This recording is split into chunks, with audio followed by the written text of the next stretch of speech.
She reached down and touched it beneath the fabric of his shorts, the tip of it, and the ridge just below. She could hear the coal burning in the pot-bellied stove. She remembered how she had kissed Ishmael Chambers, clinging to that wooden box. He was a brown-skinned boy who lived down the road. They picked blackberries, climbed trees, and fished for perch. She thought of him while Kabu kissed the undersides of her breast, and then her nipples through the fabric of her bra. And she recognized Ishmael as the beginning of the chain, that she had kissed a boy when she was 10 years old.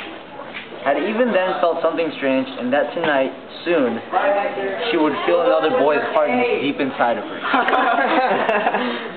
But it was not difficult for her, on her wedding night, to then cast Ishmael out of her mind completely. She had only crept in by accident, as it were, because all romantic moments are associated with willy-nilly,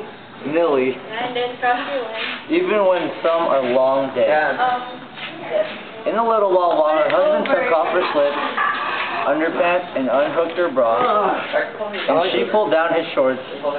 They were naked, and she could see his face in the starlight from the window. It was a good face, strong and smooth. The wind was blowing hard outside now, and the sound of it whistled between the boards. She put her hand around Kabu's harness and squeezed it, and pulled, and it pulled what's in her hand! What?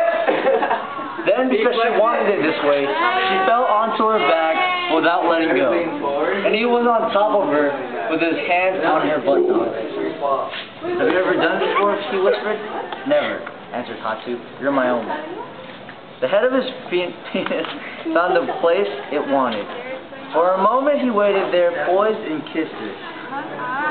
He took her lower lip between his lips and gently held it there. Then his hands, he pulled her to him, at the same time answered her so that she felt his scrotum slap against her skin. Her entire body felt rightness of it. Her entire body was seized to it. Hatsu arched her shoulder blades, her breast pressed themselves against his chest, and a slow shudder ran through her. Okay, the end. The end. And then Cecilia... It's gonna kill Justin! Shut up!